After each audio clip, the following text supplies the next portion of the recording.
Bienvenue sur ce nouveau tutoriel sur Noalis. Dans ce tuto, nous allons vous expliquer comment installer facilement Noalis sous Windows grâce à VirtualBox. Tout d'abord, qu'est-ce que VirtualBox? VirtualBox est un programme qui vous permet d'avoir une machine virtuelle dans votre PC. C'est-à-dire, en quelque sorte, comme si vous aviez un PC dans votre PC. Donc, nous allons installer chez vous, dans votre VirtualBox, une image préconfigurée de Noalis sur un Linux. Pourquoi avec un Linux? En fait, Noalis est né sous Linux et fonctionne beaucoup mieux sous Linux que sous Windows ou Apple. Donc, ça a du sens d'utiliser un VirtualBox, ce qui vous permet en plus d'isoler le programme et de facilement le faire des backups. Tout d'abord, commençons par installer le programme VirtualBox sur votre ordinateur. Vous allez donc à l'adresse indiquée sur votre écran pour télécharger le programme gratuitement. Ensuite, nous allons reprendre l'image de Noalis et l'importer dans VirtualBox. Ça prendra un certain temps, donc vous cliquez sur Import, choisissez le fichier que vous avez téléchargé sur notre site et finalement l'importation va prendre un certain temps. Les options par défaut sont correctes, vous n'avez rien à changer. Voilà, ça ira vite.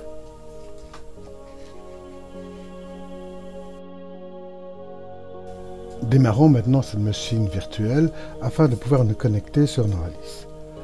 La première chose, évidemment, est de vérifier que nous avons bien la dernière version.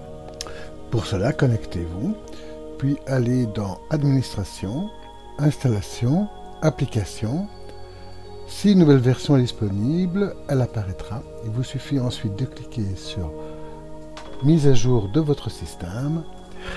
La nouvelle version de Noalis sera téléchargée. Il est très important ensuite d'aller sur l'install.php pour terminer la procédure d'installation. À la fin de la procédure d'installation, il faudra cliquer sur le bouton pour effacer le fichier install.php. Cette étape est vraiment importante. C'est aussi une bonne idée de vérifier si vos plugins sont bien aussi tous à jour et si nécessaire d'en installer de nouveaux.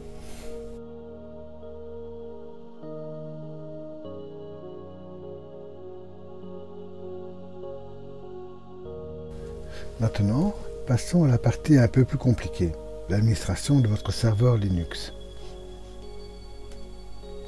Démarrons la machine.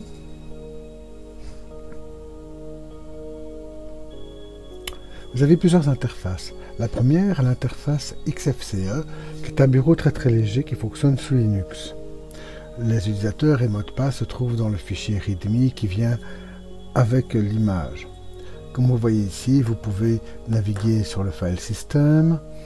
Vous avez quelques applications et plus important, vous pouvez aussi démarrer un émulateur, c'est-à-dire une console, vous permettant de vous connecter comme root, qui est l'administrateur principal sous Linux.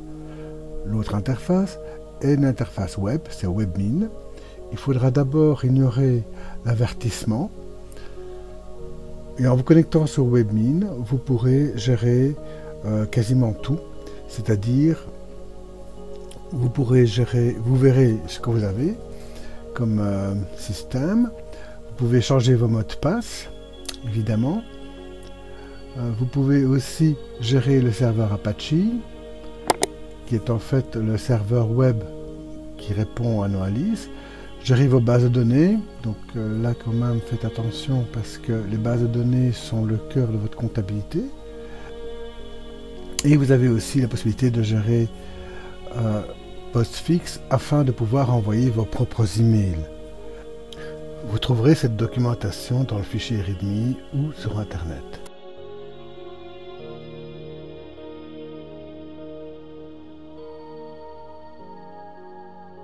Nous voici enfin à la fin de la vidéo. J'espère que vous l'avez apprécié.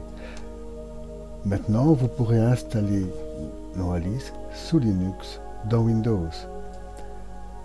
Mettez-nous un pouce pour vous nous soutenir et abonnez-vous pour être averti de la prochaine vidéo. Si vous avez des questions, des suggestions, n'hésitez pas à le mettre en commentaire. Nous vous répondrons au plus vite.